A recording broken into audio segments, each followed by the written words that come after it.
This is a dice game. We shall toss 3 6-sided dice. If any one of them shows a 1, we are going to win. We're going to try 20 trials of this game and see what happens with our actual outcomes, and then compare this to the theoretical probability. Round 1, we lose. Round 2, lose. Round 3, win. Round 4, lose. Round 5, win. Round 6, lose. Round 7, lose. Round 8, win. Round 10, wrong. Round 9, lose. Round 10, lose. Round 11, win. Round 12, lose. Round 13, lose. Round 14, lose. 15, win. 16, win. 17, win. 18, lose. 19, win. And 20, lose.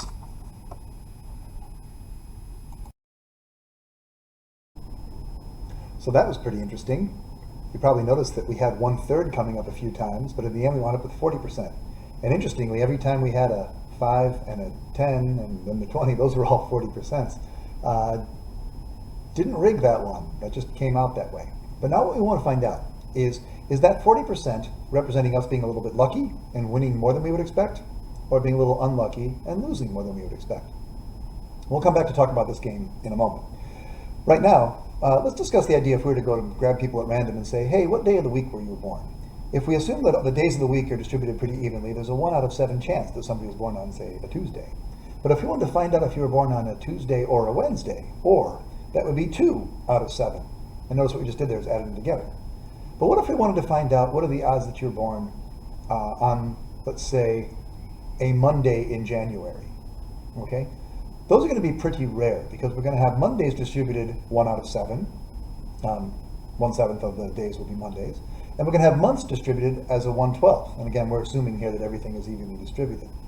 Well, 1/7 and 1/12, we're not going to add those two together. That wouldn't make any sense. What we do actually is something like this Venn diagram you see right here. There is a question on this one I'm going to pose to you, which is, notice these circles are not the same size. Why not? And then we might wonder, well, which one is the 1/7 and which one is the 1/12?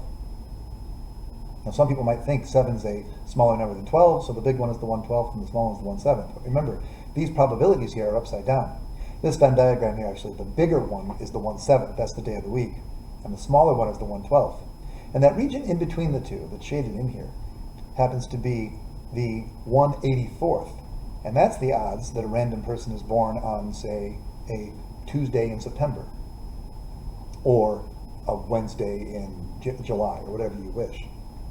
Out of these dice, there were 3 of them. They were 6-sided each. And what you probably noticed here in this Venn diagram idea is that when you have probabilities of events happening at the same time, we can multiply those probabilities together. If they are events that are either or, then you can add them. So this game that we just had said you win if there's a 1 on any one of these things. So you might conclude, and a lot of people do, that the odds of winning this game should be 50-50, because you have a 1 out of 6 chance on winning on one die, but if you lose on that die, you have a 1 out of 6 chance of winning on the next one. And if you lose on that one, you have a 1 out of 6 chance of winning on the next one. 1/6 plus 1/6 plus 1/6 is 3/6, which is 1/2. We never got close to 1/2. We had 1/3 and 1/4 happening over and over again. So what's wrong with this logic? And the logic actually looks like this Venn diagram. Each of these circles is 1/6. But notice the whole entire area here is not 1/6. That whole entire area must be less than, not 1/6, not 3/6, not 1/2. That area must be less than, because of the overlaps. Well, here's an idea of a way to solve this game, which is going to be to consider the compound probabilities. Even though we threw all 3 dice at the same time, we could pretend we threw them one, then a second, then a third. And in this game, you either win or you lose. There was never any kind of, I can't tell what happened there. If the only possibilities are winning and losing, you know what Yoda said, win or win not. There is no tie. He didn't say that. He said try not. Do or do not. There is no try. But you know. At any rate, suppose you throw the first die. The odds of losing on that were 5 out of 6. Throw the second die. The odds of losing on that were 5 out of 6. Throw the third die. The odds of losing on that were 5 out of 6. For a grand total of 5 cubed over 6 cubed, or 125 over 216 being the odds of losing. I'm going to use the little machine and do 125 divided by 216 and discover that that is 57.9%.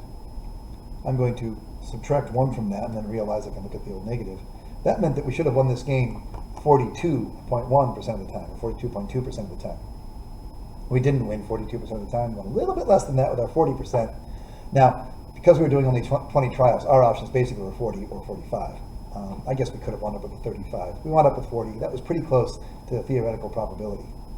Now, question I have for you is, if you look at this Venn diagram with the 3 circles, how is it that we could possibly look at this thing and get this probability of winning, which is 91 out of 216? And we just did it with a 1 minus the probability of losing, which is kind of an interesting way of doing stuff. So that's the question, and I'll leave you to it. Thanks.